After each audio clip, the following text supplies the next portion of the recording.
sacado o presidente venezuelano do poder, o que acontece depois? Porque você tirar uma pessoa do comando não significa que de um dia para o outro você mudou o regime.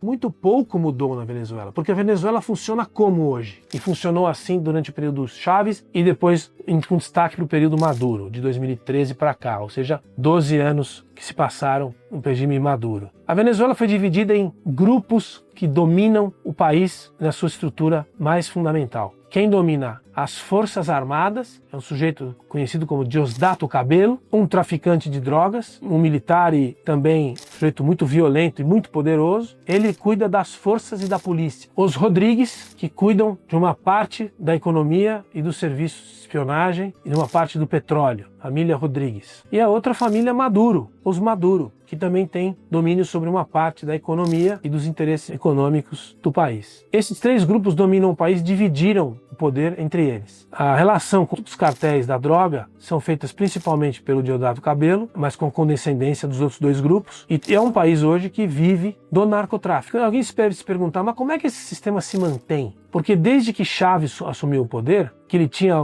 menos de uma centena de generais de 5 estrelas, uma das medidas que ele tomou foi aumentar a quantidade de generais 5 estrelas, promover militares a posições de comando e dar a esses militares privilégios que os venezuelanos não têm, em dinheiro, em renda, quando colocados em folhas de pagamento de empresas privadas e públicas, né? Em privilégios em casa, em moradia, acesso a armas. Então, hoje, são alguns milhares de generais 5 estrelas que ganharam esse status de casta com privilégios dentro do regime. Essa turma não tem porquê, não tem incentivo para se alinhar a uma intervenção americana. Então, o regime Chávez e o regime Maduro se mantêm com o monopólio da força e com essa distribuição de poder para milhares de generais, além da polícia de Estado, treinada pelos cubanos, que são todas pessoas privilegiadas para o padrão venezuelano. Então hoje, o presidente Chávez preso nos Estados Unidos e assumindo a vice-presidente Delcy Rodrigues, você tem um regime muito parecido com o que você tinha antes. Quem é que detém a força? Quem é que detém as armas? O monopólio da violência no país? Os mesmos grupos.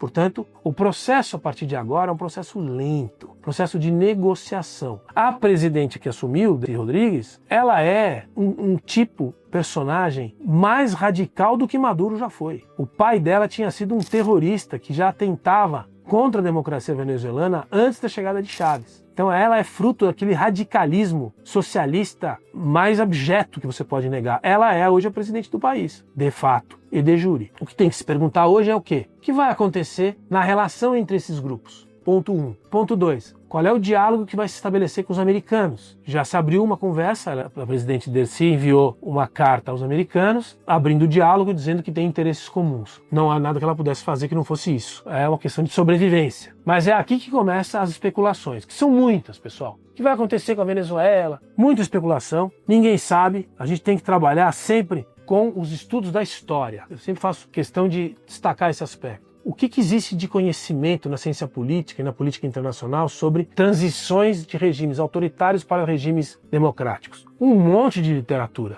E o que existe aí de básico do básico? Que existem dois modelos de transição, um por colapso e um por transição negociada. O por colapso é o que aconteceu na Argentina em 1982, o que aconteceu na Grécia em 1979, o que aconteceu em Portugal em 1975, ou seja, um conflito armado que gera a falência do regime e a derrocada do sistema e a ascensão de um novo regime geralmente democrático, com a oposição, que fazia oposição durante o período anterior. E o outro modelo é o modelo de negociação, transição democrática. O regime anterior, que vê que está abalado e tem problemas de sustentação, que começa um processo de conversa. Os americanos iniciaram isso na Venezuela. Tiraram o presidente e falaram, olha, esse é só o começo. Se eu quiser, eu tiro a vice-presidente. Se eu quiser, eu tiro alguns generais. Se eu quiser, eu faço uma intervenção por terra. Se eu quiser. E começa um processo que é o que eu acho que vai acontecer, e aí entra a minha opinião, que são processos de transição para a democracia, negociados duramente, longos e difíceis. Aconteceu na Espanha, com Adolfo Suárez, aconteceu no Brasil com José Sarney, aconteceu no Chile com Pinochet, e foi longo no caso do Pinochet. Mas é um processo que você começa com convocação de eleições num período médio e longo, começa com a eventual chamada de uma Assembleia Constituinte para mudar a Carta Constitucional, começa com a abertura das liberdades que foram reprimidas, liberdade de imprensa, anistias a jornalistas, a prisioneiros políticos, liberdade de ir e vir, liberdade de investir, liberdades, porque aqui eu quero estressar num ponto. A todos esses arautos do direito internacional, das regras multilaterais. Do que é que se trata em todas essas intervenções históricas, quando os americanos entram? Evidentemente que não entram porque são bonzinhos, porque são os do bem contra o mal. Mas se tem uma coisa que os americanos sempre defenderam, é a instalação de regimes livres. Nós estamos falando aqui de liberdades. Se tem alguma coisa que eu faço questão de estressar, e eu acho que muita gente no Brasil se esqueceu do que é isso, e tem se esquecido do que é isso, é que não há ambiente melhor onde há liberdades estabelecidas. Liberdade de pensar e de agir, de ir e vir, de publicar, de se expressar, de investir, desinvestir e etc. A liberdade em relação à propriedade, em relação à vida, em relação a todas as liberdades dos nossos pensadores antigos, os lockeanos, do liberalismo lá de trás. É isso que nós estamos falando aqui. Então, o pessoal do direito internacional, uma discussão contemporânea muito intensa, assim, mas se rompeu o direito internacional, um Estado soberano não pode intervir em estados soberanos pela autodeterminação dos povos. Eu acho tudo isso muito bonito e está correto. E você quer saber? Segundo a Carta das Nações Unidas, foi descumprida. Foram descumpridos parágrafos da Carta das Nações Unidas e foram descumpridas regras conhecidas do direito internacional. Mas a pergunta que fica é: a que serve o direito internacional? Qual é a base moral do direito internacional para proteger regimes que aniquilam, matam, suprimem, oprimem populações inteiras? Que direito internacional é esse? O direito internacional defende as liberdades. Ao que me consta, as liberdades são o fim fundamental para a vida em sociedade em qualquer lugar do mundo. As liberdades. Portanto, se um regime como esse não consegue mais, perdeu as suas possibilidades de reagir, porque foi corrompido internamente e foi violentamente ocupado, impedindo que as forças de oposição sequer abram sua boca, quando uma população de quase 8 milhões de pessoas sai de um país por fome, por medo, por doença ou por perseguição, qual é o direito internacional que defende um regime como esse? Esse é o debate de verdade quando se trata de direito internacional. O mesmo se aplica à Coreia do Norte, o mesmo se aplica ao Afeganistão dos Talibã, o mesmo se aplica ao regime iraniano, mas cada regime tem a sua história e a sua trajetória. Na Venezuela, seguindo a nova doutrina de segurança nacional americana, já passou de todos os limites. E aí vem as opiniões. Cada um pode ter a opinião que quiser, mas seguindo a doutrina de segurança nacional americana contemporânea, é aplicável. E tem muitas regras, inclusive dentro do direito internacional, que justificam prender um traficante presidente da República Venezuelana para julgá-lo e agir contra ele todas as ilegalidades que ele cometeu contra a população americana, diga-se de passagem. E é isso que os americanos vão fazer. Vão questioná-lo e para que ele mantenha a sua vida e mantenha alguns privilégios e não apodreça na cadeia, provavelmente ele vai ter que abrir algumas informações. E essas informações vão escancarar os absurdos do regime venezuelano e os seus alinhados. Provavelmente a gente vai receber informações nos próximos meses e anos de muitas coisas que foram feitas pelos venezuelanos para intervir com dinheiro e com polícia e com espionagem em eleições latino-americanas, como na Argentina,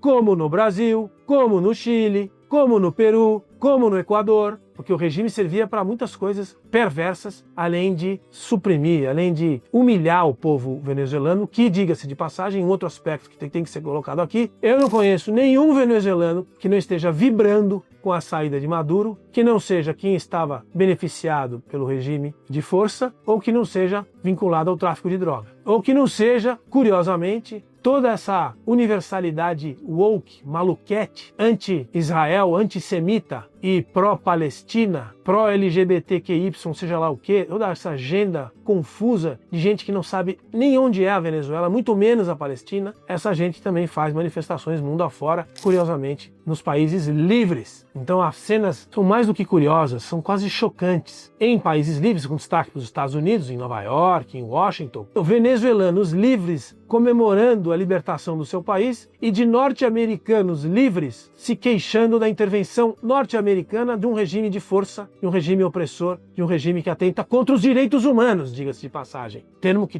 tão festejadinho por essa turminha toda que defende os direitos humanos, mas não os direitos humanos dos venezuelanos oprimidos. É muito interessante, para dizer o mínimo, essas inconsistências da agenda dessa nova classe que se apresenta e que se esconde atrás aí do direito internacional e dos direitos humanos. Direito internacional e direitos humanos de quem, cara pálida? 8 milhões de pessoas, quase 600 mil no Brasil, 700 mil no Chile, 700 mil no Peru, 2 milhões na Colômbia, algumas centenas de milhares nos Estados Unidos, 500 mil no México, todos fugidos, porque com fome, com doença, com perseguição, com medo ou com algum tipo de privação. Quem nós estamos defendendo aqui? Muito bem, para concluir, é um exercício de futurologia. Eu acho que o que vai acontecer é que vai se aplicar na Venezuela um desses modelos históricos aplicados em outros países de transição para a democracia. Como e quando, não tenho a menor ideia. Mas é um processo em que os americanos vão coordenar. Porque já foi dito, nós vamos coordenar o processo de transformação do regime venezuelano. Difícil fazer, difícil fazer.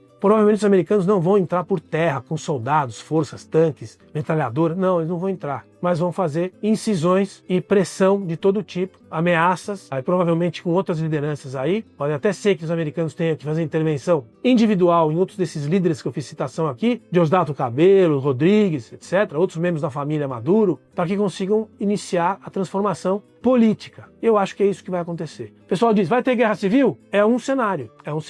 Mas a guerra civil implica em aliados externos que vão armar e vão apoiar forças de conflito. Será que os chineses vão fazer isso? Será que os russos vão fazer isso? Será que os iranianos vão fazer isso? Eu vou dizer por que eu acho que não. Porque nós entramos numa era, e com isso eu vou concluir, numa era das relações internacionais, em que é uma era até por certo ponto parecida com o século XIX, que é das alianças móveis, europeias e mundiais, das alianças móveis e das áreas de influência. Nós voltamos para o mundo das áreas de influência. Os chineses não vão se imiscuir num conflito civil apoiando com armas e forças e recursos os venezuelanos. O que interessa aos chineses é muito simples. Se eles tiverem acesso ao petróleo, e vão continuar tendo, os americanos não vão tirar o acesso ao petróleo chinês. Quem vai explorar e quem vai distribuir é uma outra conversa. Mas vão continuar tendo acesso ao petróleo venezuelano.